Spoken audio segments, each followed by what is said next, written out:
할렐루야. 네. 여러분 300이라고 하는 영화가 있었는데 혹시 기억하시나요?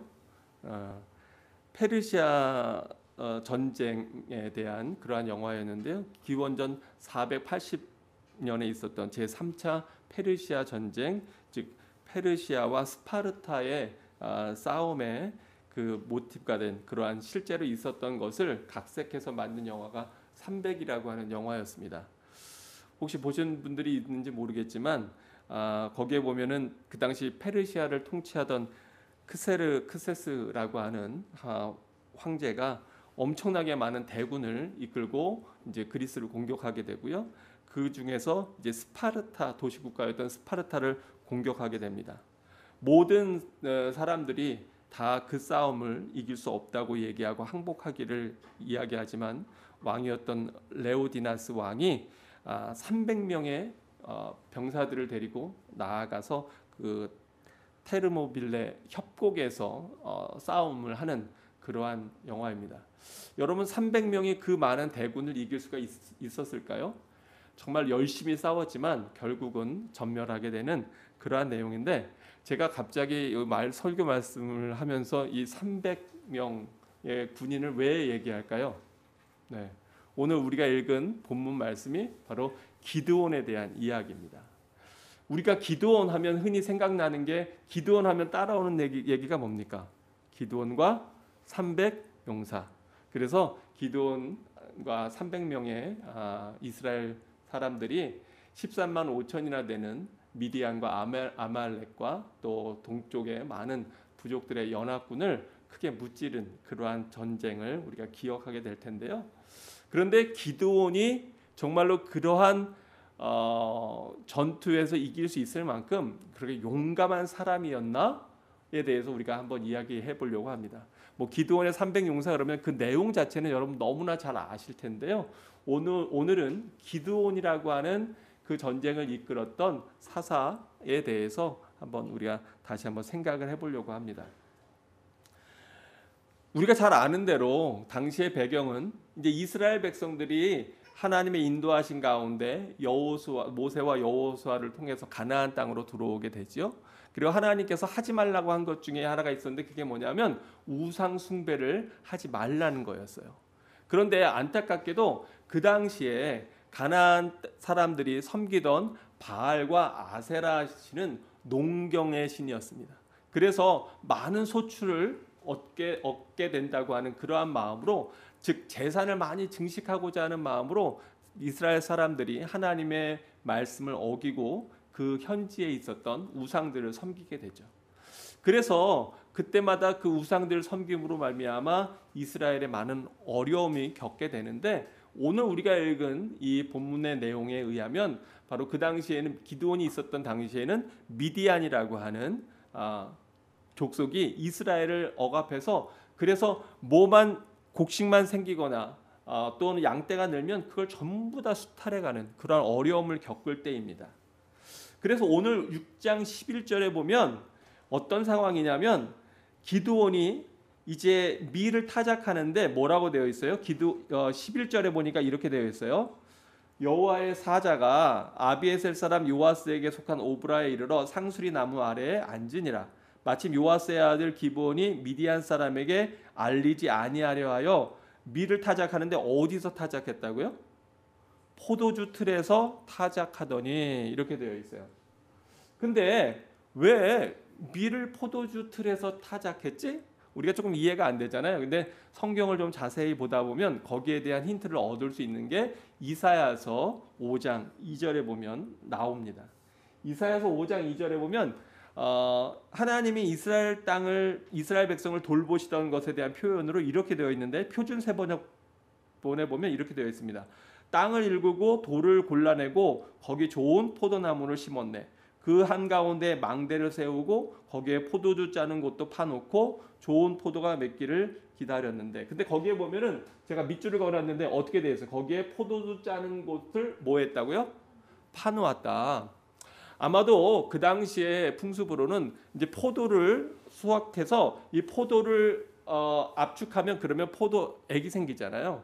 그 액체를 포도주를 모으기 위해서 이렇게 땅을 깊게 파고 타작하는 데는 다른 곳보다 땅을 구덩이를 파고 그래서 이제 그쪽에서 이 포도주를 생산하고 모았던 것 같아요.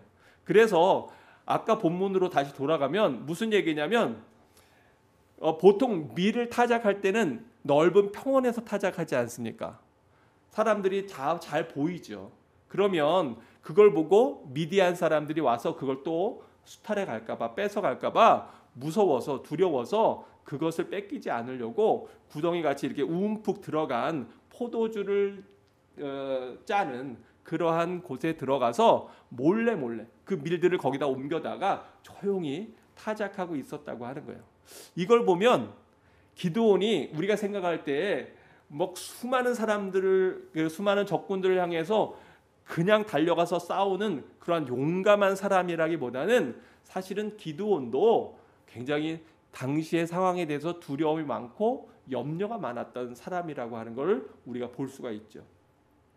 그리고 또 13절에 보면 12절에 보니까 하나님이 그런데 그 기드온을 뭐라고 부르세요?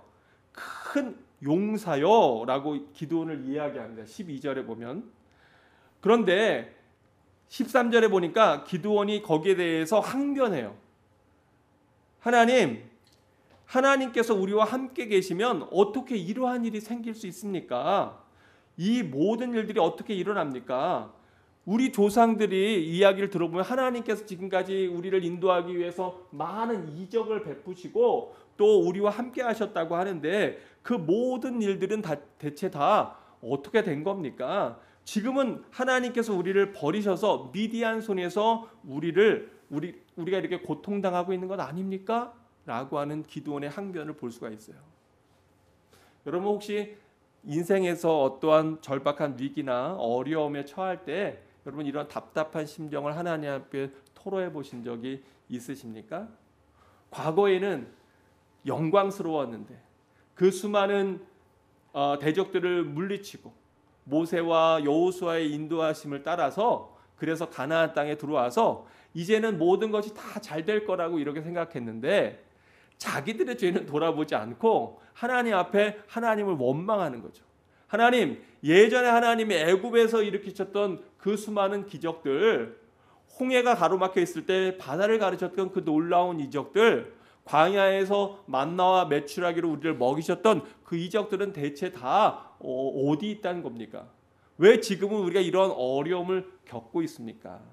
혹시 여러분들 마음에 사업의 실패나 관계의 깨짐이나 또 여러 가지 어려움 가운데 그러한 고통을 겪고 있다면 여러분 이 기드온과 같은 그러한 마음이 여러분 안에 들 수 있지 않겠습니까? 그런데 하나님께서 아니다. 내가 너를 통해서 이 백성을 구원할 거다라고 이야기하니까 기드온 입장에는 이게 황당합니까? 황당하지 않습니까? 황당해요. 아니 나같이 겁도 많고 두려움도 많은 사람을 대체 하나님이 통해서 어떻게 이 백성을 구원하신다는 얘기지? 그래서 15절에 보면 뭐라고 얘기해요? 기드온이 대답하되 오 주여 내가 대체 무엇으로 이스라엘을 구원하겠습니까? 보소서 나의 집은 므낫세 중에 극히 약하고 나는 내 아버지 집에서 가장 어떤 자라고요? 가장 작은 자입니다. 아니 우리 지파는 힘이 강한 그러한 지파도 아니고 나는 므낫세 지파 중에서도 아주 우리 아버지 집에서도 가장 작은 자고 연약한 자인데 그런데 대체 나 같은 자를 통해서 하나님 뭘 어떻게 하시겠다는 겁니까? 이 계속해서 기드온은 사실은 오늘 본문에서 통해서 보면 우리가 생각하는 것처럼 용감하고 용맹한 사람이 아니고 당시의 상황에 많이 두려움을 가지고 있고 또 겁이 많았던 사람임을 볼 수가 있어요. 이 기드온에 대해서 하나님이 이렇게 명령을 하죠. 네가 가서 저 바알의 제단을 헐고 아세라상을 찍고 그 나무로 번제를 드려라 이렇게 얘기하니까 기드온이 하나님의 말씀을 듣고 하기는 해야 되겠는데 그런데 다른 사람들의 이목이 두려워요. 기드온은 남들의 이목을 두려워했던 사람이에요. 또 남들이 그걸 알면 내가 굉장히 큰 곤란한 어려움에 처하게 될 텐데 이러한 생각을 가지고 사사기 6장 27절에 보면 기드온이 몰래 밤에 가서 그 일을 행하는 것이 나옵니다. 이에 기드온이 종 10사람을 데리고 여호와께서 그에게 말씀하신 대로 행하되 그의 아버지의 가문과 그 성읍 사람들을 두려워하므로 이 일을 감히 낮에 행하지 못하고 언제 가서 했다고요? 밤에 가서 행하니라. 그러니까 기드온의 성격이나 모습을 보면 기드온은 아주 용감 무쌍한 그러한 사람이 아니라 사실은 우리와 같이 평범하고 또 겁도 많고 두려움이 많았던 사람이라고 하는 거예요. 거기다 또 하나님께서는 더 어마어마한 일들을 벌이시는데 이제 기드온이 이렇게 믿음을 가지고 일어서니까 하필 그때 미디안 사람들이 무려 13만 5천 명이라고 하는 어마어마한 대군을 이끌고 이스라엘 골짜기에 진을 쳤다고 하는 소식을 듣게 됩니다. 그래서 이스라엘에 이제 비상이 걸린 거죠. 이 이스라엘 모든 지파에게 우리가 이렇게 미디안과 아말렉 사람들이 연합군이 되어서 우리를 향해서 쳐들어오니까 우리가 맞서 싸우자. 그리고 소식을 전했더니 다 이스라엘 사람들 중에서 3만 2천 명이 모입니다. 여러분 13만 5천 명하고 3만 명하고 이게 싸움이 되겠습니까? 그것도 부족한데 하나님은 거기서 뭐라 그래요? 야, 이 사람들 다 필요 없어. 그 중에서 전쟁에 나가기에 두려운 사람들, 무서운 사람들, 억지로 끌려온 사람들, 나는 정말로 나가기 싫은데 남들의 눈치 때문에 어쩔 수 없이 가문의 대표로 나와서 두려움에 떨고 있는 이런 사람들 다 돌려보내라. 그래서 기드온이 그 명령을 따라서 얘기했더니 무려 2만 2천 명이 다 도망간 거예요. 그리고 이제 몇 명 남았어요? 네, 3만 2천 명에서 2만 2천 명 빼면 몇 명이죠? 10,000명 남았어요. 이 10,000명도 굉장히 적은 숫자인데 근데 하나님은 그것도 많다는 거예요. 그것도 많아. 그리고는 아주 심하게 훈련을 시키고 그리고 저 물가에 내려가서 사람들이 어떻게 물을 마시는지를 봐라. 그래서 사람들을 막 그 뜨거운 이스라엘의 그 광야가 얼마나 덥습니까? 거기에서는 군사 훈련을 시키고 그리고는 이제 물가에 내려가서 물을 마시게 하니까 목이 너무 말랐던 대부분의 사람들이 허겁지겁 뛰어들어가서 그래서 머리를 그 물에 담그고 그리고 물을 벌컥벌컥 들이키고 겨우 300명만 손으로 떠서 그 물을 마시는 것을 우리가 알 수 있지 않습니까? 하나님께서 다 돌려보내라. 그리고 손으로 물을 떠서 주변을 경계하면서 마시는 그 사람들만 남게 해라. 그때 그 사람들이 몇 명이었어요? 300명. 야, 아니 3만 2천도 이게 싸움이 될 수가 없는데 그 중에 2만 2천이 돌아가고 10,000명 남은 거에서 다 보내라고 하고 300명만 데리고 대체 하나님은 뭘 어떻게 하시려고 하나? 거기에다가 이 사람들한테 주었던 무기들은 대체 무엇이었습니까? 우리가 성경을 통해서 잘 알고 있는 대로 그 사람들 손에 쥐어줬던 것은 뭐냐면 횃불과 나팔과 항아리예요. 아주 큰 아주 날카로운 무기들을 쥐어줘도 이게 싸움이 될까 말까 한데 우리의 상식으로는 도저히 이해할 수 없는 일들만 계속해서 하나님은 해나가시는 거죠. 기드온이 그 전쟁에서 얼마나 두려웠는지에 대한 것을 우리가 다시 한번 또 알 수가 있는데요. 사사기 7장 9절에 보면 하나님이 기드온에게 이렇게 얘기하세요. 10절에 보니까 만일 내가 내려가기를 두려워하거든 그러면 내 부하 부라와 함께 그 진영으로 몰래 내려가서 그들이 하는 말을 들어라. 이 얘기를 보면 우리가 두 가지를 알 수 있어요. 하나는 기드온 마음속에 뭐가 있었다는 거예요. 두려움이 있었다는 거예요. 이 기드온이 정신이 이상한 사람이 아니었어요. 지극히 상식적인 사람이었어요. 이 싸움은 도저히 될 수가 없는 싸움이에요. 그런데 하나님께서는 너는 그냥 내가 시키는 대로 가서 하라 라고 말씀하시니 대체 이 적은 무리를 데리고 뭘 어떻게 할까? 그의 마음에 두려움이 가득하게 있었어요. 그런데 이 본문에서 우리가 또 하나 알 수 있는 건 뭐냐면 기드온이 갖고 있는 그 두려움을 하나님이 아셨나요? 모르셨나요? 하나님이 아셨어요. 하나님이 기드온의 마음속에 있는 그 두려움과 걱정을 아시고, 그리고 하나님이 뭐라 그러시냐면 너 내 종 부하 한 명만 데리고 너 그 진영에 몰래 가서 그 사람들이 하는 이야기를 들어봐. 그런 거예요.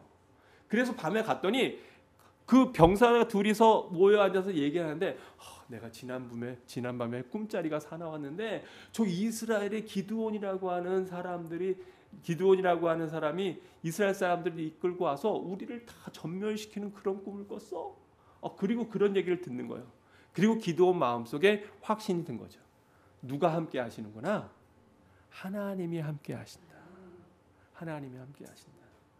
여러분, 때때로 여러분이 처해 있는 상황이 너무나 어처구니가 없고 또 너무나 황망한 그런 상황에 여러분 처해 계십니까? 그런데 상황 때문에 여러분 매몰되지 않기를 주의 이름으로 축원합니다. 우리 인생의 많은 상황과 순간들은 참으로 우리의 목을 조여오고 죽을 것 같아요. 죽을 것 같아요. 그런데 그 상황을 하나님이 아실까요? 모르실까요? 하나님이 아십니다. 그리고 그 상황 가운데서 정말 중요한 건 내 지금 상황이 어떤가를 뛰어넘어서 하나님이 나를 보고 계신가? 내가 하나님과 교통하고 있는가? 하나님이 나를 돌보시는가? 이것이 훨씬 더 중요하다고 하는 거예요. 오늘 우리가 읽은 사사기 6장 11절에서 16절에 보면 계속해서 하나님이 우리에게 하시는 말씀이 있어요. 그게 뭐냐 하면 하나님이 너와 함께 하신다는 거예요. 6장 12절을 볼까요? 6장 12절에 보니까 이렇게 되어 있습니다. 여호와의 사자가 기드온에게 나타나며 이르되 큰 용사여 여호와께서 어떠시다고요? 너와 함께 계시도다. 하나님께서 너와 함께 계시도다. 그리고 또 6장 14절에 이 싸움을 보낸 것이 누가 보내신 거예요? 내가 너를 보낸 것이 아니냐. 이 싸움을 하도록 너를 뒤에서 돌보는 사람이 바로 나다. 그리고 16절에 보면 같이 읽어볼게요. 함께 읽습니다. 시작. 여호와께서 그에게 이르시되 내가 반드시 너와 함께 하리니. 아멘. 아멘. 아멘. 그래서 우리 영적인 전쟁에서 중요한 것은 지금 하나님이 나와 함께 하시는가 아닌가, 그것이 중요한 거예요. 링컨이 남북전쟁에서 사실은 중간까지 계속해서 밀리고 어려움에 처하지 않았습니까?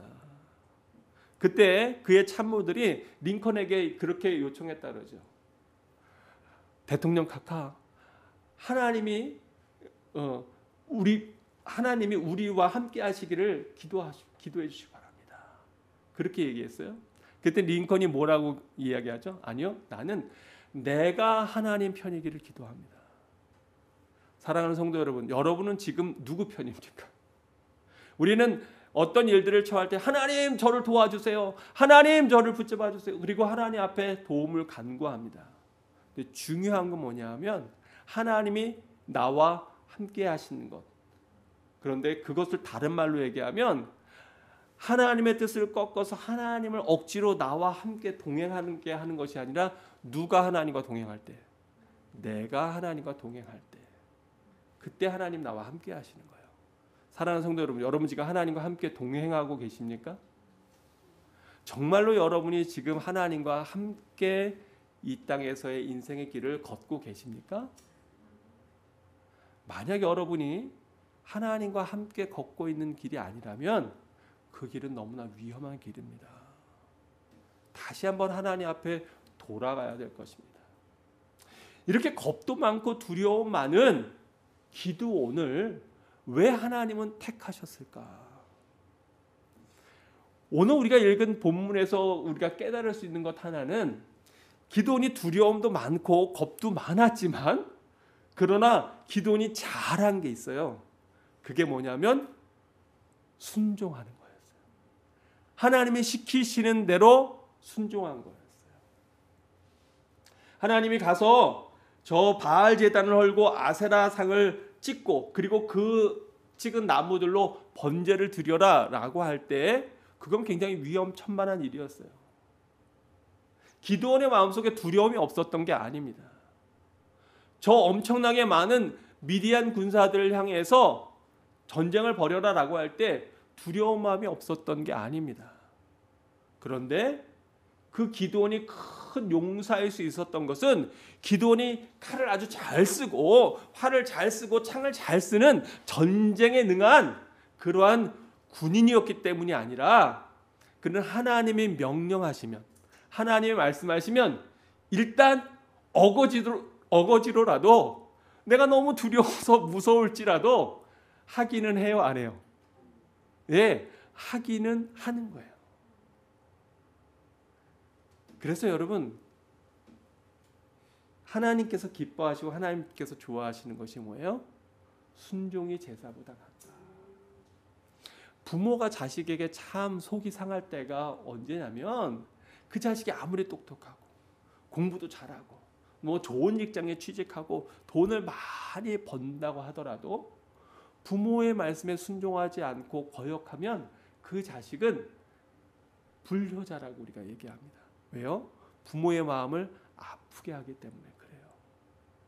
우리가 아무리 이 세상에서 번성하고 또 잘 나가고 다른 사람들이 흔히 얘기하는 성공했다라고 이야기한다 할지라도 하나님의 말씀에 순종하지 않고 오늘 하나님과 동행하지 않고 살아간다면 그는 하나님 아버지 앞에 효자입니까? 불효자입니까? 불효자예요. 불효자예요. 하나님이 정말로 원하시는 사람은 하나님이 주신 그 말씀에 때로는 내가 두렵고 때로는 내가 싫더라도 그 말씀 그대로를 순종하며 믿음으로 나아가는 그 사람을 하나님께서는 기뻐하시고 그리고 하나님께서는 그 사람을 큰 용사라고 부르실 겁니다. 하나님이 인도하셨던 그 기드온의 싸움은 어떻게 진행됩니까? 사사기 7장 19절에서 보면 우리가 알 수 있는데요. 기드온이 그 사람들을 100명씩 세 부대로 나눕니다. 그래서 삼면을 둘러싸고 그리고 손에는 뭘 쥐었어요? 나팔을 불고 항아리를 부수고 그리고 원래 이제 항아리 속에다가 횃불을 감추고 있다가 갑자기 기드온이 신호를 보내니까 그러니까 그 300명이 동시에 나팔을 크게 불고 항아리를 깨고 그리고 횃불을 높이 들고 그리고 여호와를 위하라 그리고 기드온을 위하라 그리고 외치면서 소리를 막 지른 거예요. 함성을 지른 거예요. 그랬더니 그 미디안과 아말렉 사람들이 함께 섞여 있었잖아요. 갑자기 적군이 쳐들어왔구나 놀래가지고는 자다가 깨서 그래서 서로 자기들끼리 쳐서 전쟁을 해서 이스라엘 백성은 힘도 들이지 않고 그리고 그 전쟁에서 이기는 놀라운 일이 벌어지게 되지 않습니까? 근데 기드온을 하나님께서 큰 용사라고 불렀던 이유는 사실은 이것만이 아니에요. 여러분이 사람이 위험한 때가 언제일까요? 사람이 위험할 때가 어렵고 힘든 때가 아니에요. 사실은 크게 성공을 거둔 다음에 사람이 위험합니다. 왜냐하면 바닥에 있을 때는 떨어질 데가 없잖아요. 근데 높이 올라가다 보면 이름이 나다 보면 많은 사람에게 알려지다 보면 높은 곳에서는 떨어지기가 쉽거든요. 그래서 많은 경우에 사단은 그 사람으로 하여금 세상적으로 성공하게 해요. 그리고 모든 일들이 잘 되는 것처럼 보이게 해요. 그런데 그렇게 높이 올려놓고는 그 다음에 어떻게 할까요? 떨어뜨려요. 그러면 그 무너짐이 훨씬 더 크겠죠. 아니 기드온이 이렇게 미디안과 아말렉 엄청나게 많은 대군을 무찔렀으면 그러면 이스라엘 사람들이 기드온에게 정말 잘했다고 칭찬해 줘야 되잖아요. 그런데 8장에 들어가면 전혀 다른 양상이 전개됩니다. 거기 8장에 보면 이렇게 되어 있어요. 에브라임 사람들이 기드온에게 이르되 내가 미디안과 싸우러 갈 때에 우리를 부르지 아니하였으니 우리를 이같이 대접함은 어찌 됨이냐 하고 크게 다투니라. 사람들 마음에 그런 게 있잖아요. 누가 잘 되면 자꾸 끄집어내리고 싶은 그런 마음이 못된 본성들이 있잖아요. 아마 에브라임 사람들도 이렇게 엄청난 대군이 쳐들어왔으니 우리가 전쟁에 나가자 그랬으면 실제로 대부분 전쟁에 막 그 용감한 마음으로 참여했을까요? 아니면 도망갔을 것 같으세요? 네, 아마 전쟁이 일어나기 전에는 아무 소리도 안 하고 있었을 거예요. 근데 전쟁이 딱 벌어지고 나니까 자기들 생각에 엄청난 전리품을 거둘 수 있는 기회를 다 놓쳤다고 생각하니까 그러니까는 오히려 딴지를 거는 거예요. 근데 여러분 지난번에 제가 사탄을 대적하라, 마귀를 대적하라, 그리하면 너희를 피하리라 말씀 나눌 때 여러분 그런데 우리의 대적이 혈과 육이 아닙니다. 꼬집어서 아야 소리 나는 사람하고는 뭐 하지 마세요. 제가 그랬습니까? 싸우지 마세요. 사람하고 싸우지 마세요. 우리는 자꾸 마음이 쪼그라들면 누구랑 싸워요? 사람이랑 싸워요. 그것도 멀리 있는 먼 사람이랑 싸워요? 가까운 사람이랑 싸워요? 주로 가까운 사람이랑 싸워요. 아내랑 남편이랑 가족이랑 또 친구랑 우리 주변에서 그러한 일들이 많이 있는데 여러분 영적인 대적은 사람과의 싸움이 아닙니다. 그거는 말씀과 기도로 무릎으로 싸우는 거예요. 이 에브라임 사람들이 누구입니까? 적군입니까? 아니에요. 이방 족속입니까? 아니에요. 같은 이스라엘 백성의 한 지파일 뿐이에요. 우리가 잘 아는 대로 에브라임은 굉장히 강성했던 그러한 지파죠. 그런데 여러분 만약에 여러분이 어떤 일들을 정말 어렵게 성공해냈는데 누가 이렇게 여러분을 비방하고 딴지를 건다면 여러분 마음이 좋을까요? 안 좋을까요? 물어보나 많아죠. 안 좋겠죠. 그러면 우리는 대부분 우리 같으면 어떻게 할까요? 야, 그거 너 어떻게 그렇게 얘기를 해? 내가 목숨을 걸고 이걸 싸워서 이겼는데 말이야. 그리고 저거 안 되겠어. 한번 혼내줘야 되겠어. 손을 좀 봐줘야 되겠어. 이러고 싸울 거 아니에요. 근데 기드온의 뛰어난 모습은 여기서 나와요. 바로 이럴 때 기드온이 아주 겸손하게 얘기합니다. 뭐라고 얘기해요? 내가 이제 행한 것이 너희가 한 것과 비교가 되겠냐? 에브라임의 끝물 포도가 아비에셀의 만물 포도보다 낫지 아니하냐? 이게 뭐예요? 에브라임 지파의 그 마지막 남은 찌꺼기 포도들도 오히려 우리 지파에 우리 가족의 그 처음 난 포도보다도 훨씬 더 뛰어난 게 너희들 아니냐라고 겸손하게 이야기합니다. 그렇게 얘기하니까 이 에브라임 지파 사람들의 마음이 어떻게 됐다고요? 네, 노여움이 풀렸어요. 또 여기서만 기드온의 모습이 뛰어난 모습이 드러나는 게 아닙니다. 이제 전쟁이 다 끝났어요. 기드온이 큰 승리를 거두었어요. 그랬더니 사람들이 8장 22절에 보니까 사람들이 기드온을 왕으로 세우려는 거예요. 이렇게 얘기합니다. 그때 이스라엘 사람들이 기드온에게 이르되 당신이 우리를 미디안의 손에서 구원하셨으니 당신과 당신의 아들과 당신의 손자가 우리를 다스리소서. 이렇게 계속해서 대대로 다스리는 것을 우리가 왕정국가라고 그러지 않습니까? 아버지가 임금이면 그 자식이 또 왕이 돼서 또 통치하고 또 다스리는. 그런데 이렇게 얘기할 때 여러분 유혹이 될까요? 안 될까요? 유혹이 되죠. 여러분 많은 부모들이 수고하고 애쓰는 게 다 누구를 위해서 합니까? 누구 잘 되라고? 자식 잘 되라고 하는 거 아니에요?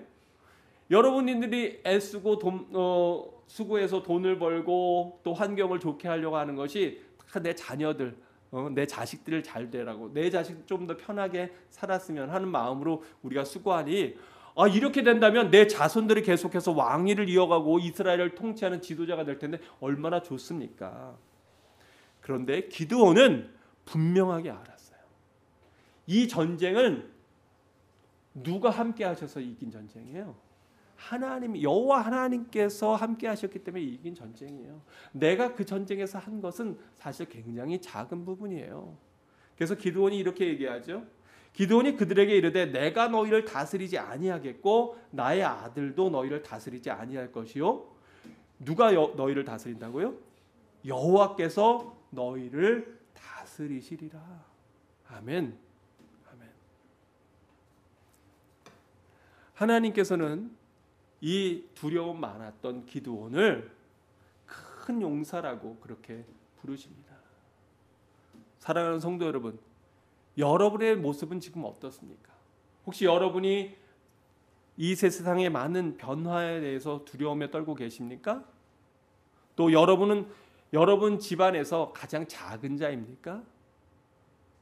그런데 하나님 보시기에는 여러분이 주님 말씀에 순종하고 그 주님과 함께 한다면 여러분은 여러분의 상황과 환경을 떠나서 그 어떤 처지에 있든지 간에 하나님 보시기에 여러분은 큰 용사라고, 내가 너와 함께 한다고, 내가 너의 오른손을 붙잡아주고 너와 동행한다고 우리에게 말씀하실 겁니다.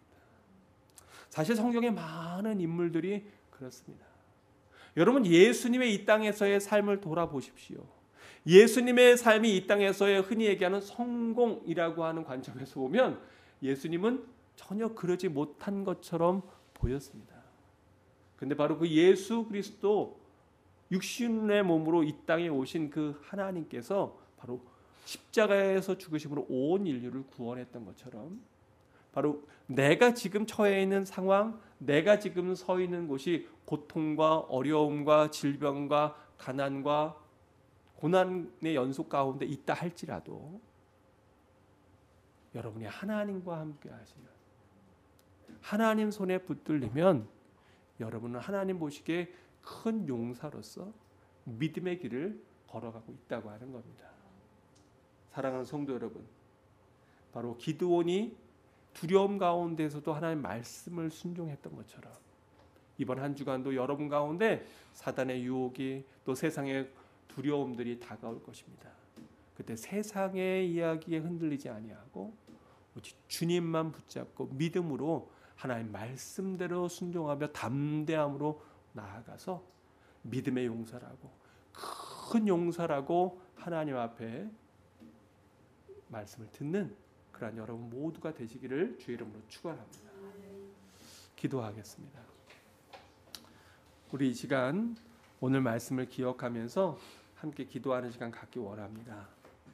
여러분의 상황이 어떻든지 간에 여러분이 성공의 길을 걷고 있든 평안의 길을 걷고 있든 또는 그 반대로 어려움과 고통과 고난과 질병의 길을 걷고 있든 어떠한 상황이 있든지 간에 우리 하나님은 여전히 살아계시고 오늘도 돌보시고 오늘도 우리와 함께 하심을 기억하셔서 주님 앞에 믿음으로 나아가는 시간 되기 원합니다. 함께 기도하겠습니다. 사랑과 내 아버지 하나님, 아버지 하나님, 오늘 기드온의 말씀을 통하여서 저가 두려움이 없이 담대함으로 나갔던 사람이 아니라 많은 두려움과 걱정과 염려 가운데에서도 주님의 말씀만 의지하여 하나님의 말씀을 그대로 순종하여 나갔던 사람임을 우리가 기억합니다. 아버지 하나님, 우리로 하여금 믿음으로 나아가게 하여 주옵소서.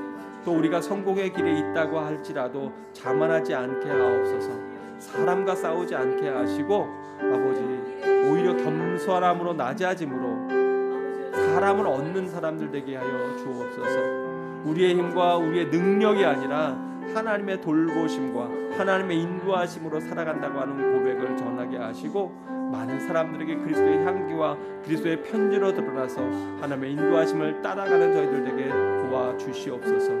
아버지 하나님, 주님께서 우리 사랑하는 성도들 붙잡아 주시옵소서.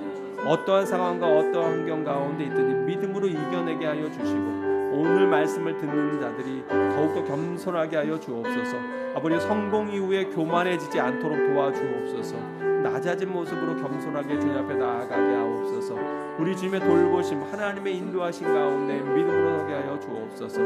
아버지 하나님, 주님께서 함께하여 주심으로 우리를 다스리고 통치하시는 분이 하나님이심을 알게 하시고 우리로 우리의 능력과 우리의 힘을 의지하는 것 아니라 오히려 하나님의 돌보심을 의지하는 자들 되게 하여 주옵소서. 아버지 예수 그리스도께서 가신 그 길을 우리가 믿음으로 따라가게 하여 주시되 겸손함으로 낮아짐으로 순종함으로 나아가게 하셔서 하나님 앞에 영광 돌린 은혜의 자리로 나아가게 도우시고 인도하여 주옵소서. 아버지 오늘도 하나님 돌보심으로 은혜 가운데 나가게 하시고 아버지 말씀의 능력이 우리 안에 살아 역사하게 하여 주옵소서.